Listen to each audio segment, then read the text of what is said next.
How do we seize this moment and make sure the impact that we have is going to be generational and that this doesn't happen again?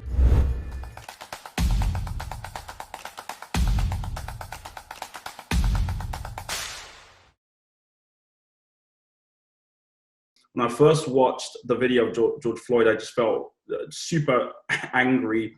Then I felt apathy, then I felt tired, then all that matured into optimism and a belief that things may actually get better. And I guess now I'm willing to take place in panels like this because I think there's actually work to do and things may actually get better this time. So what started off as apathy and anger has become hope and optimism. Exactly like Michael, over time, those like emotions changed to something else. And I was like, wait, like this feels different this time. Like the world is really watching and there's like a global voice here. It's like one global voice and everyone is behind each other. And I feel like there's just a difference in the air. So I think that change can happen. And I felt more optimistic, exactly the way that Michael felt. And I was like, okay, so what's next? Like, what are we going to do? How do we seize this moment and make sure the impact that we have is going to be generational and that this doesn't happen again? Because I'm tired of having the same conversation. It's a different name, but it's the same situation. So I was like, how do we grab this moment and like make it something that we don't have to ever see another video like that again? Similarly, I feel like a array of emotions. When the video first came out, I was unable to watch it because I knew what it was going to be. I knew the impact. I knew how I was going to feel afterwards. And I felt like I need to, center myself as it relates to my mental health before I actually get around to watching this video.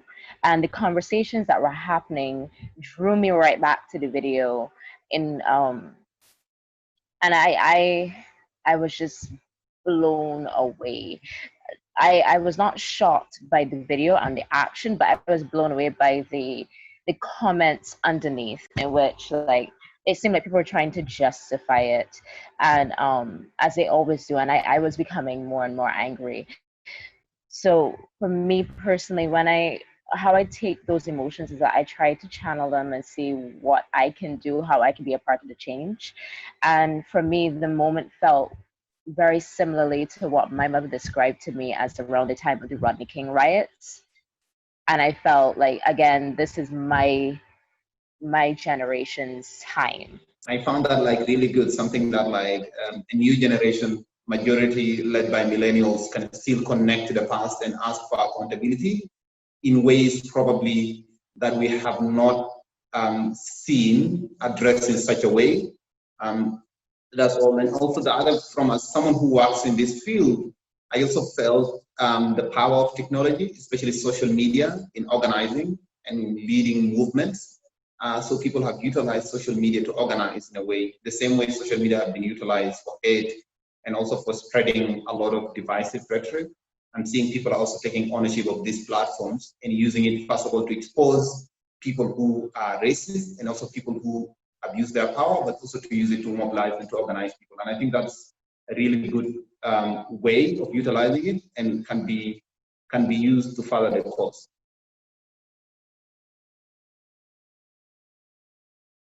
We saw Prince Harry and the Duke and Duchess of Sussex take part in a wonderful constructive conversation, and the Daily Mail chose to focus on comments made about age, body language experts talking about people who look like hostages. I mean, just total disregard for the actual content.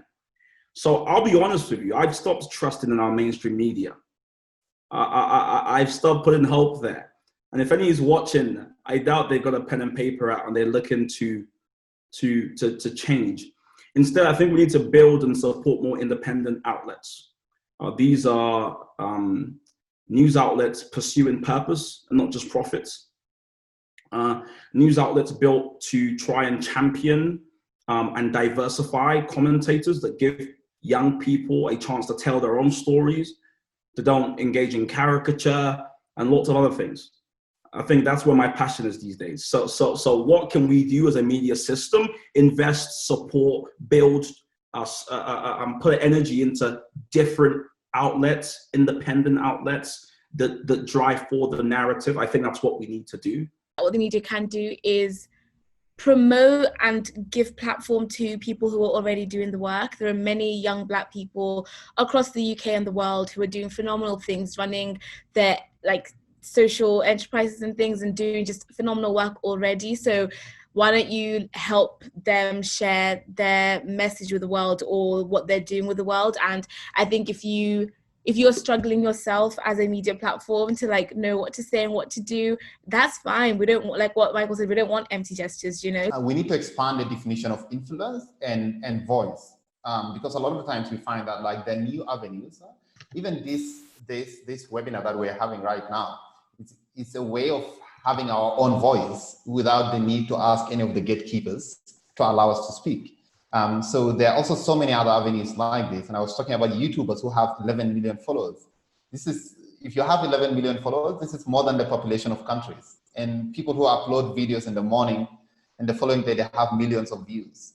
So I think as much as we talk about the media needs to be reformed, platforms like YouTube, Facebook, and Twitter, they also need to do a lot of work in order to make the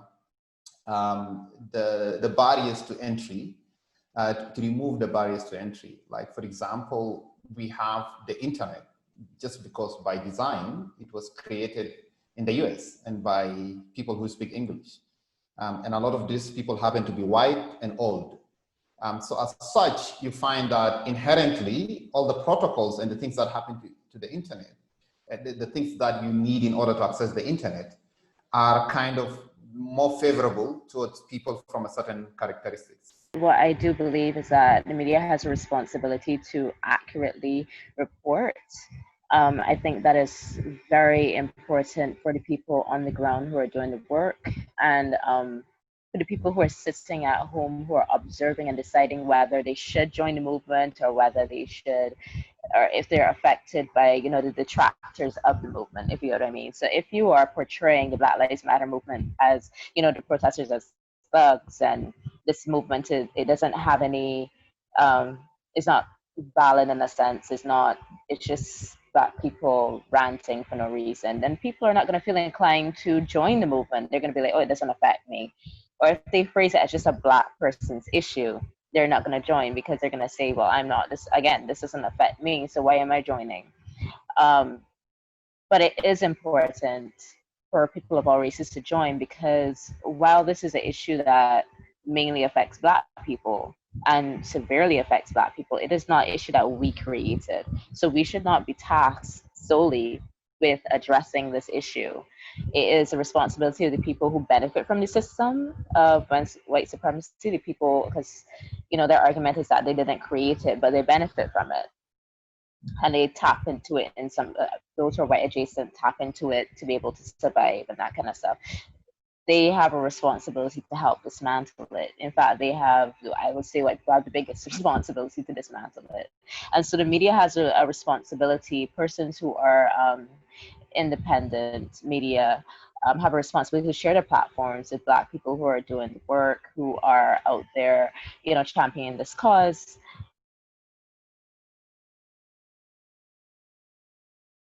I look after the Common Sense Network. We create spaces online and offline for people who don't see eye to come together and learn from each other. And, you know, on a normal day, we do that on over a range of topics, you know, identity, sexuality, race. I mean, but you have to understand, with George Floyd and with the, you know, global exposure of systemic racism, this one's been quite raw, this one. So I didn't want to be too quick to go, well, let's bring white people and Black people together to discuss, because it's like, well, some people are really tired. And I don't want to under stress how tired Black people are at this time. As much as I love online, I think a lot of these conversations have to be had offline. It's really hard to be nuanced online. And what you're seeing is just a thinness in the discussion. On Twitter and on Facebook, it's all very thin. So more offline groups ought to be convened where people can come together, not be cancelled, and learn and put their hand to the plow, essentially, because, as I said, it's going to take a while to build this new system, but we will have to chip in.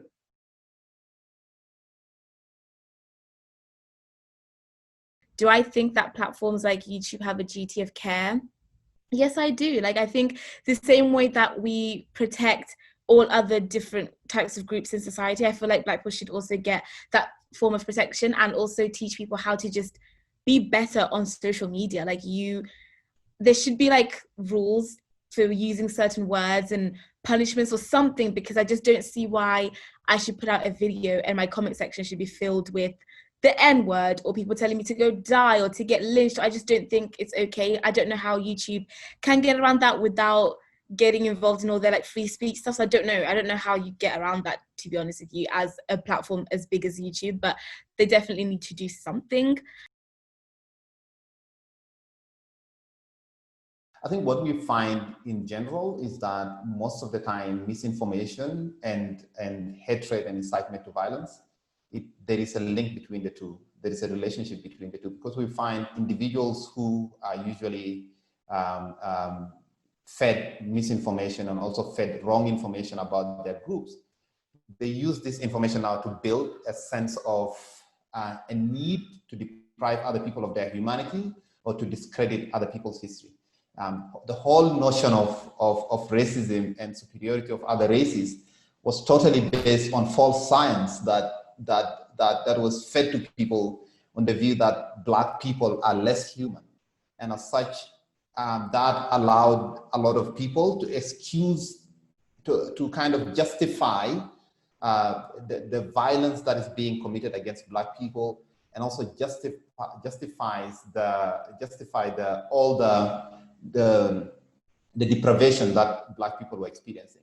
As such, you find that as we're dealing with these issues right now, you find that we have traces of these same ideas are still as people are still harboring the same ideas that instituted racism and all and slavery and all these things.